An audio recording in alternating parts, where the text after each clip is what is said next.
बिस्मिल्लाहिर्रहमानिर्रहीम। अस्सलाम वालेकुम स्टूडेंट, आज हम सेकेंड ईयर बायोलॉजी स्टार्ट करने जा रहे हैं। सेकेंड ईयर बायोलॉजी में जो फर्स्ट चैप्टर है हमारा होम्योस्टेसिस। होम्योस्टेसिस चैप्टर का फर्स्ट टॉपिक होम्योस्टेसिस ही है, जिसको आज हम अपनी इस लेक्चर में, इस वीडियो में आपको एक्सप्लेन करेंगे। सबसे पहले हम बात करते हैं कि होम्योस्टेसिस बेसिकली इसका जो वर्ड है इसकी मीनिंग क्या है। होम्योस्टेसिस, होम मीन्स अगर हम बात करें तो घर को कहा जाता है। स्टेसिस मीन्स टू मेंटेन, यानी जिस तरीके से एक घर को मेंटेन करने के लिए उसको साफ़ सुथरा किया जाता है, उसकी हर चीज़ को अपनी जगह पर बैलेंस में रखा जाता है, बिल्कुल इसी तरीके से होम्योस्टेसिस का जो वर्ड है वो बायोलॉजी में एक लिविंग बॉडी में जब यह होम्योस्टेसिस का वर्ड यूज़ किया जाता है तो इसका मतलब ये होता है कि एक लिविंग बॉडी के अंदर जितने भी उसके अंदर जो कंटेंट होते हैं उनको बैलेंस में रखने के लिए, जो बॉडी उनको बैलेंस में यानी उसको मेंटेन रखने की कोशिश करती है, और इस प्रोसेस को होम्योस्टेसिस कहा जाता है। Homeostasis is the regulation of condition in the body such as temperature, water content and carbon dioxide level. Diabetes is a condition where the body cannot regulate its blood glucose level. Basically अगर हम बात करें तो हमारी body जो है वो उसमें एक मेंटेनेंस है, सब कुछ एक उसने मेंटेन किया हुआ है क्या कि हमारी बॉडी जो है वो एक इक्विलिब्रियम स्टेट में है। अगर आप देखिए इक्विलिब्रियम स्टेट में क्या मतलब, उसके सारे फंक्शंस जो हैं वो बैलेंस फॉर्म में हैं। फॉर एग्जांपल जैसे कि हमारी बॉडी में blood glucose, salt, water, temperature वगैरह जो है वो बैलेंस फॉर्म में होते हैं। ठीक है, फॉर एग्ज़ाम्पल जैसे हम बात करते हैं बॉडी टेम्परेचर की, यानी हमारी बॉडी का जो टेम्परेचर है वो नॉर्मली जो है वो 37 डिग्री सेंटीग्रेड होता है एक नॉर्मल हेल्दी पर्सन का। तो ये जो टेम्परेचर है, थोड़ा सा भी अगर ये टेम्परेचर इंक्रीज़ होता है, फॉर एग्ज़ाम्पल अगर हमारा टेम्परेचर देखिए 40 डिग्री सेंटीग्रेड तक पहुंच जाए, जो कि हाई फीवर में जो है वो इसका शुमार होता है, तो ये कंडीशन जो होती है, इस कंडीशन में देखिए हमारी बॉडी जो है वो इम्बैलेंस फॉर्म में चली गई। तो इसमें क्या होता है कि हमारे जो एंजाइम्स होते हैं वो क्योंकि उनका भी, हमारे एंजाइम्स का जो टेम्परेचर है वो भी 37 डिग्री सेंटीग्रेड होता है, और 37 डिग्री सेंटीग्रेड पर वो अपना प्रॉपरली वर्क कर पाते हैं। लेकिन क्या होता है कि जैसे ही हमारी बॉडी का टेम्परेचर इंक्रीज़ होता है तो एंजाइम्स जो हैं वो डीनेचर होना शुरू हो जाते हैं, वो इतना टेम्परेचर जो है वो बर्दाश्त नहीं कर पाते और वो डीनेचर होना शुरू हो जाते हैं, और जो है वो टूट फूट शुरू हो जाती है एंजाइम्स में। उससे क्या होता है कि जो है डेथ के चांसेस जो होते हैं वो हमारी बॉडी के वो बढ़ जाते हैं। फॉर एग्ज़ाम्पल 103 जैसे कि 103 डिग्री फ़ारेनहाइट जो टेम्परेचर है, अगर वो हमारी बॉडी का टेम्परेचर जो 103 डिग्री सेंटीग्रेड तक पहुंच जाए तो ये हमारे एंजाइम्स जो होते हैं इस टेम्परेचर पर काम करना छोड़ देते हैं, और हमारी बॉडी जो है उसके अदर फंक्शंस और दूसरे फंक्शंस भी जो हैं वो प्रॉपरली वर्क नहीं कर पाते, और इसकी वजह से बॉडी की डेथ हो सकती है। सेकंड एग्जांपल्स की हम बात करते हैं ब्लड ग्लूकोज, जो कि बहुत ही इम्पॉर्टेंट जो है वो फैक्टर है हमारी बॉडी को होम्योस्टेसिस जो है कंडीशंस में लाने के लिए। नॉर्मली हमारी बॉडी जो है अगर हम बात करें कि हमारी बॉडी में 1 लीटर ब्लड, फॉर एग्ज़ाम्पल अगर हमारी बॉडी के ब्लड को 1 लीटर ब्लड की अगर हम बात करें तो 1 लीटर ब्लड में हमारा जो लेवल है शुगर का वो 1 ग्राम जो है वो ग्लूकोज का 1 लीटर ब्लड के लिए एक बैलेंस फॉर्म में है।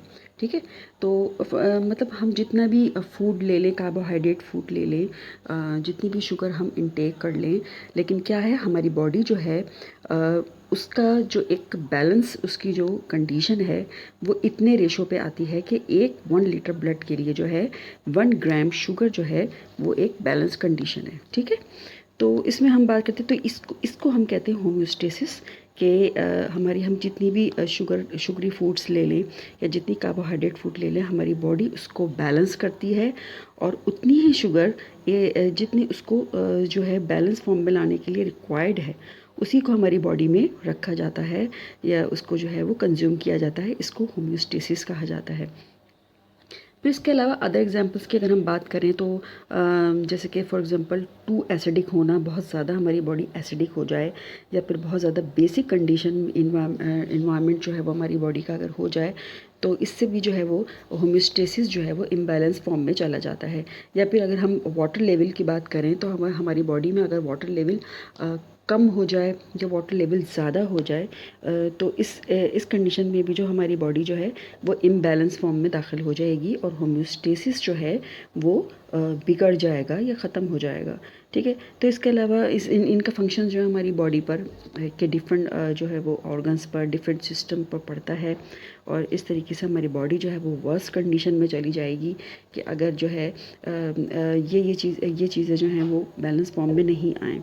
ठीक है, तो एक क्वेश्चन है कि व्हाट कॉज होम्योस्टेसिस इम्बैलेंस।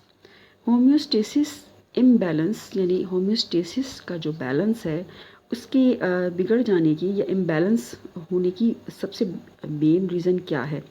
तो ageing is a source of homeostasis imbalance as the condition mechanism of the feedback loops lows whose lost their body efficiency, which can cause heart failure diseases that result from a homeostatic imbalance include heart failure and diabetes, but many more examples exist.